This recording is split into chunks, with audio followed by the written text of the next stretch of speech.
की राजकुमारियां और रानियां, एक छतरी आगे है एक ये है, यहाँ बैठ करके बरसात का और मानसून का आनंद लिया करती थी। और ये देखिए इधर उस जमाने की ये जो रथ टाइप है बच्चों के लिए, बच्चे इसमें बैठ करके उनको घुमाने का काम, ये उसी जमाने का ओरिजिनल है। 1971 में भारत पाक युद्ध के दौरान यहाँ बीएसएफ को छोड़ा गया था। ये देखिए भाई साहब, बहुत बड़ा किला है ये, बहुत बड़े क्षेत्र में फैला हुआ है। देखिए चैनल यात्रा मास्टर पे और एक और नए वीडियो में आप देखिए, गेस कीजिए कि मैं कहाँ खड़ा हूँ। आपकी जानकारी के लिए बता दूं कि मैं इस समय नागौर के सबसे प्रसिद्ध किले में खड़ा हूं। नागौर आने वाले पर्यटकों का सबसे प्रमुख आकर्षण का केंद्र है। ये बहुत प्राचीन किला है। क्या इसका इतिहास है, अंदर क्या क्या है, वो सारी चीज़ें अंदर चल करके बात करेंगे। इस समय मैं खड़ा हूँ इस किले में। दरअसल 3 दरवाजे हैं। पहला उधर रह गया जो एंट्री गेट है, ये सेकंड पोल है, मिडिल पोल, एक दरवाज़ा आगे हो रहेगा। आगे बढ़ने से पहले चैनल को सब्सक्राइब कर लेना, अगर वीडियो को लाइक भी कर देना और एक प्यारा सा कमेंट कर देना। तो चलिए अब आते हैं, चलते हैं अंदर। तो दोस्तों देखिए, हम 2 गेट पार करके, आप चारों तरफ देखिए, किला बहुत ही भव्य है। ये बहुत ही भव्य किला रहा होगा उस जमाने में। ये तीसरा गेट आ गया है और यहाँ से एक्चुअल किला इसके अंदर प्रवेश करते ही स्टार्ट हो जाएगा। ये है कचहरी पोल। इस किले का नाम अहिछत्रगढ़ नाम है, क्योंकि नागौर का पुराना नाम अहिछत्रगढ़ के नाम से जाना जाता है और इस किले का नाम भी अहिछत्रगढ़ के नाम से ये किला जाना जाता है। ये तीसरी पोल है, तीसरा गेट है। इसके अंदर चलते हैं और अंदर चल करके सारी चीज़ें देखते हैं और इसके इतिहास और अन्य जानकारियों की अपन चर्चा करते हैं। ये देखिए दोस्तों, हम किले के अंदर आ गए हैं और ये देखिए अंदर आने के बाद में ये जो सामने दरवाज़ा आपको दिखाई दे रहा है, इससे ये लास्ट पोल था। और पीछे देखिए खूब इमारतें बनी हुई हैं और ये देखिए प्राचीर। ये किला अपनी ऊंची ऊंची प्राचीरों के लिए प्रसिद्ध है। ये देखिए ये अंदर का दृश्य। हालांकि अंदर इसमें कोई भी आवास नहीं है और पुरातत्व विभाग के अंडर के नीचे पुरातत्व विभाग में आता है। नागौर के सिटी के बिल्कुल मध्य में स्थित है ये किला। अगर आप यहाँ आना चाहते हैं तो एंट्री शुल्क 50 रुपये पर पर्सन है। सामने किले के जस्ट गेट के सामने ही गाड़ियों की पार्किंग है, वहाँ आप गाड़ी पार्क कर सकते हैं और 50 रुपये पर शुल्क दे करके यहाँ आ सकते हैं आप। पीने का पानी है भाई यहाँ पर।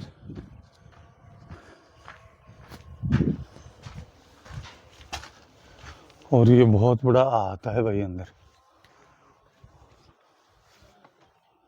ये देखिए भाई साहब, बहुत बड़ा किला है ये, बहुत बड़े क्षेत्र में फैला हुआ है। देखिए इधर से, इस गेट से हम, छोटा सा गेट दिखाई दे रहा है, इधर से आए हम।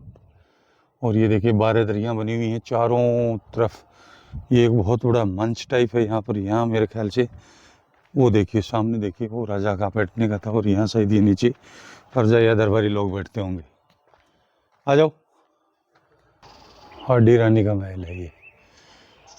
हो, बहुत बड़ा महल है। ये जो मेरे पीछे है वो हाडी रानी का महल है। और पीछे जो आपको ये जो देखिए, ये कमरे, नीचे जो कमरे दिख रहे हैं, ये उस समय दासियों के कमरे थे। यहाँ दासियाँ रहती थी। और ऊपर जो आपको झरोके दिख रहे हैं, वो देखिए ऊपर वो झरोके देख रहे हैं, वो झरोकों में रानियाँ उस समय बैठा करती थी। उसके पीछे बिल्कुल ग्राउंड है जहाँ कल्चरल प्रोग्राम होते थे, खेल होते थे, विभिन्न उत्सव होते थे उस जमाने में, तो रानियाँ वहाँ बैठ करके देखती थी। और आइए अब देखो अंदर आपको ये हाडी रानी का महल है। इस किले के इतिहास के बारे में बताऊं तो ये 3री और 4थी शताब्दी का बिल्ड है। नाग शासकों ने इसका आधारशिला रखी थी, नींव रखी थी और फिर धीरे धीरे ये किला डेवलप होता गया। और यहाँ के जो अंतिम राजा थे, वैसे अंदर जो हैं इस जो किले की चारों तरफ की जो बड़ी प्राचीर है, बड़ी दीवार, वो 12वीं शताब्दी में निर्मित हुई बताते हैं, ऐसा इतिहास में है। मुझे अभी यहाँ के गाइडों ने बताया कि जो बाहर की जो प्राचीर है वो 12वीं शताब्दी में बिल्ड हुई और अंदर जितने भी महल हैं वो महल जो हैं 16वीं और 17वीं शताब्दी के सारे निर्मित हैं। अंतिम यहाँ के शासक जो थे वो बख्त सिंह जी थे, जिन्होंने 1721 से लेकर 1751 तक यहाँ शासन किया। और उसके बाद में ये किला जोधपुर राज दरबार या जोधपुर राजवंश के हाथों में चला गया। अभी ये मिल्कियत जोधपुर राजवंश की है, उन्हीं के जो ट्रस्ट है उसके अधीन है। और ये देखिए इधर उस जमाने की ये जो रथ टाइप है बच्चों के लिए, बच्चे इसमें बैठ करके उनको घुमाने का काम, ये उसी जमाने का ओरिजिनल है। ये देखिए, ये रथ बच्चों को, सिर्फ बच्चों के मनोरंजन के लिए उस समय जो राजशाही बच्चे होते थे उनको इसमें बिठा करके घुमाया फिराया जाता था। आइए अंदर और कुछ दिखाता हूँ आपको। ये उस जमाने की देखिए पालकियाँ हैं। राजवंश की जो राजकुमारियाँ थी, रानियाँ थी, इधर उधर कहीं जाती थी तो इनमें वो बैठ जाती थी और दो दो लोग इसको पकड़ करके कंधों पर रख करके इधर उधर ले जाते थे। एक पालकी इधर और रखी हुई है। और ख़ास बात और बताऊँ आपको, देखिए इस किले में, एक मिनट बाहर आइए, आप देख रहे हैं, आप सांप नहीं है। इसका कारण ये है, जब 1971 का भारत पाक युद्ध हुआ था उस समय ये पूरा जो महल है वो बिल्कुल पेंटिंग, नीचे तक पूरे में पेंटिंग थी। 1971 में भारत पाक युद्ध के दौरान यहाँ बीएसएफ को छोड़ा गया था। जो यहाँ पर देखिए लिखे हुए हैं, सारी जानकारी लिखी हुई है। भारत पाक युद्ध के दौरान 7-8 साल तक यहाँ बीएसएफ के 1000-1500 सिपाही यहाँ रहे थे। तो उन्होंने इस महलों में, ये जो जितने भी महल हैं अंदर, उनमें ये वाइट वॉश करवा दिया था। उनको पता नहीं था कि आगे चलकर ये हमारी हेरिटेज साइट है, ये हमारे इतिहास के बहुत महत्वपूर्ण जो किला है, लेकिन उन्होंने वाइट वॉश करवा दिया। अब इंग्लैंड से, बाहर से एक्सपर्ट्स लोग आते हैं और धीरे धीरे इस वाइट वॉश को हटा करके, ये देखिए, इधर दिखाइए आप, ये जो पेंटिंग है ये वाइट वॉश से वापस विशेषज्ञों के द्वारा, बाहर से लोग आते हैं और बाहर से इसको धीरे धीरे निकाला जा रहा है। ये छतों पर जो भी पेंटिंग है वो वाइट वॉश को उन्होंने टेक्निकल रूप से, पता नहीं वो किस तरह से करते हैं, व्हाइट वॉश को हटा करके, जिससे पेंटिंग खराब नहीं हो, वो धीरे धीरे निकाल रहे हैं।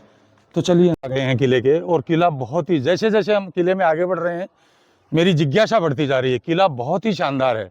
मैंने इस नागौर के किले का, छत्तरगढ़ किले का नाम सुना था, लेकिन वास्तव में बहुत शानदार महल है। आप मेरे पीछे जो अभी मैं पहले आपको बता रहा था, हाडी रानी का महल है ये पूरा। और ये जो है, ये देखिए, ये फाउंटेन है, उस जमाने के ट्रेडिशनल फाउंटेन है। और फाउंटेनों की इनकी विशेषता ये है, ये ग्रेविटी से चलते थे। किले की जो प्राचीर है उसके चारों तरफ कुछ कुएं थे और उनको प्राचीर तक ऊपर उठाया हुआ था उनको, और बैलों से, ऊँटों से पानी निकलता था और किले की प्राचीर से कैनाल बना करके ये जितने भी महल है, देखिए ये महल दिख रहे हैं आपको, इनके ऊपर पाउंड थे, पानी थे, और वो पानी इन फंवारों में, इन फाउंटेन में आता था। हालांकि अब इनको इलेक्ट्रिक कर दिया गया है। इधर आइए, पहले देखिए, ये दिखा देता हूँ, जिन्होंने 1721 से 1751 तक यहाँ अंतिम जो शासक थे नागौर के, उन्होंने शासन किया, ये उनका महल है। आइए अंदर से दिखा, ये स्पेशल है, बहुत विशेष है। आओ आपको अंदर से मैं दिखाता हूँ। ये भगत सिंह का महल, ये देखिए, ये देखिए, एक बड़ी सी चौकी रखी हुई है यहाँ पर, मेरे ख्याल से उनके बैठने की थी, या वहाँ ऊपर बैठते थे। और ये यहाँ एक चौकी रखी हुई है। ये है नागौर के अंतिम शासक भगत सिंह का महल।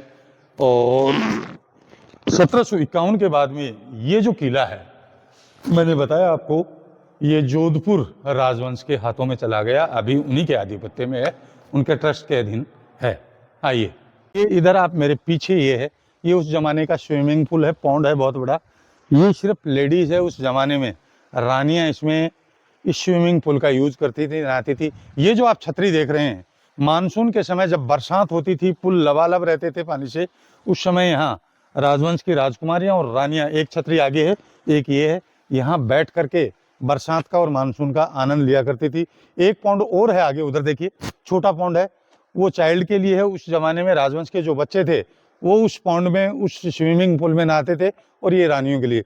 सामने जो आप ये पूरा ये स्ट्रक्चर देख रहे हैं, जिसमें 104 पिलर लगे हुए हैं, ये उस समय रानियों के लिए ही, मानसून के समय घूमने फिरने के लिए यूज होता था।